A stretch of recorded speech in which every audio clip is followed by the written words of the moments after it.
বন্ধুরা, বাংলাতে সত্য ও তথ্য ইউটিউব চ্যানেলে আপনাদেরকে স্বাগতম। এখনকার সত্য ও তথ্য, হাতের লেখা ভালো করার 7টি কৌশল। প্রযুক্তির উৎকর্ষের এই সময়ে এসে আমরা কম্পিউটার আর ট্যাবলেট জাতীয় স্মার্ট ইলেকট্রনিক্স ডিভাইসগুলোর কাছে কৃতজ্ঞ। এর অনেকগুলো কারণের মধ্যে একটা হলো, এখন সুন্দর হাতের লেখা নিয়ে কিছুটা হলেও কম চিন্তা করতে হয় আমাদের। কিন্তু সুন্দর হাতের লেখা বা হাতের সুন্দর লেখা যাই বলি না কেন, এখনও একটি অতি গুরুত্বপূর্ণ বিষয়। ছোটবেলায় আদর্শ লিপিতে আমরা পড়েছিলাম, হস্তাক্ষর সুন্দর হইলে পরীক্ষায় অধিক নম্বর পাওয়া যায়। শুধু তাই নয়, সুন্দর হাতের লেখা আপনার ব্যক্তিত্বকে এক ভিন্ন মাত্রা দান করে। যুক্তরাষ্ট্রের বিভিন্ন নামি দামি শিক্ষা প্রতিষ্ঠানে হাতের লেখার ক্লাস নেন হাতের লেখা বিশেষজ্ঞ লরা হুফার। বিজনেস ইনসাইডার্সকে দেওয়া এক সাক্ষাৎকারে তিনি হাতের লেখা সুন্দর করার জন্য 7টা পরামর্শ দিয়েছেন। আসুন সেই 7টা পরামর্শ আমরা জেনে নিই। 1 নম্বর, সঠিক উপাদান নির্ধারণ করা। লেখা শুরু করার আগে সেই জিনিসগুলো নির্বাচন করুন যেগুলো ব্যবহার করে আপনি স্বাচ্ছন্দ্য বোধ করবেন।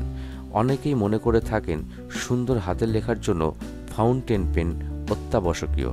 আসলে এমন কোনো বাধ্যবাধকতা নেই। এমন একটি কলম বা পেন্সিল বেছে নিন যা আপনার আঙুলের সঙ্গে সহজে মানিয়ে যাবে এবং লেখার সময় কাগজের উপর যাকে জোরে চাপ দিতে হবে না। আর কাগজ হিসাবে নোটবুক জাতীয় লাইন টানা কাগজ ব্যবহার করা যেতে পারে। 2 নম্বর, হাত এবং কবজি নমনীয় করা। লেখা শুরুর আগে আমি আমার হাত হালকা করে নিই এবং কবজি দুটোকে হালকা মুচড়ে নিই যাতে এগুলো লেখার জন্য নমনীয় হয়, এটা হুপার বলেন।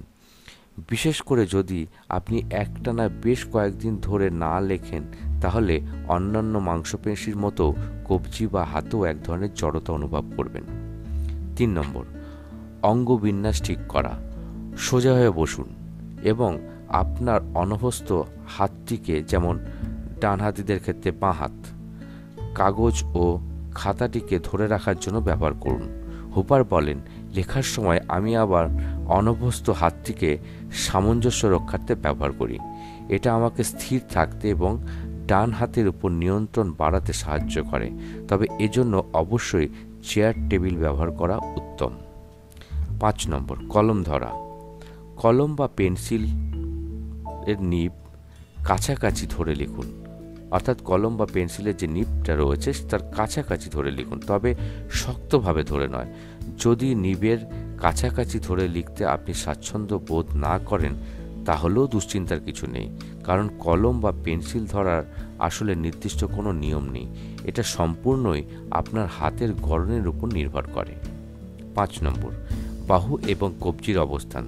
বেশিরভাগ মানুষই লেখার সময় শুধু আঙুল ব্যবহার করে থাকেন, কিন্তু হস্তাক্ষরবিদরা আঙুল দিয়ে কলম পেন্সিলের আঁকড়ে ধরেন মাত্র এবং লেখার সময় নিজেদের বাহু এবং কবজিকে সমান অবস্থানে রেখে লিখে থাকেন।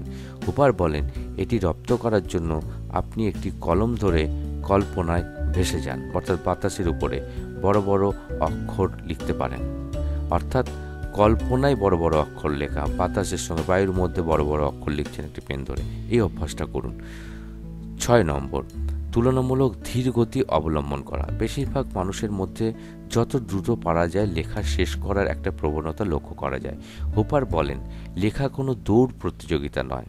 কত দ্রুত তা শেষ করবেন এটাকে গুরুত্ব না দিয়ে প্রতিটি অক্ষর কিভাবে সুন্দর করবেন সেটাকে গুরুত্ব দিন। একটু ধীরে লিখুন এবং অক্ষরগুলো তার শ্রেষ্ঠ চেহারার রূপ দিন। একদিন দেখবেন অটোমেটিক্যালি আপনার লেখার স্পিড বেড়ে যাবে। অক্ষরকে সুন্দরভাবে রূপ দিতে প্রথমে বড় বড় করে লেখার অভ্যাস করুন। ধীরে ধীরে স্বাভাবিক লেখার স্টাইল ছোট আকারে হ্রাস করুন। 7 এবং শেষ পয়েন্ট, অনুশীলন, অনুশীলন এবং অনুশীলন। হাতের লেখা ভালো করার জন্য অনুশীলনের কোনো বিকল্প নেই। এতক্ষণ যে নিয়মগুলো বললাম, এই নিয়মগুলো মেনে আপনি যত বেশি অনুশীলন করবেন ততই দক্ষতা বাড়বে, হাতের লেখা সুন্দর হবে। সুতরাং বন্ধুরা, যারা হাতের লেখা সুন্দর করতে চান তার ব্যক্তিত্বকে প্রকাশ করার জন্যে, তবে অবশ্যই এই নিয়মগুলো মেনে চলুন। আর আমাদের ভিডিও আপনাদের কেমন লাগলো বা আমাদের আলোচনা আপনাদের কেমন লাগলো অবশ্যই কমেন্ট করে জানাবেন, আর ভিডিওটি লাইক শেয়ার করবেন। আর যারা আমাদের আজকে প্রথম ভিডিও দেখছেন তারা অবশ্যই আমাদের চ্যানেলটি সাবস্ক্রাইব করবেন এবং বেল আইকনটিতে প্রেস করবেন আমাদের পরবর্তী ভিডিও পাওয়ার জন্য। এখনকার মতো বিদায় নিচ্ছি বন্ধুরা, নমস্কার।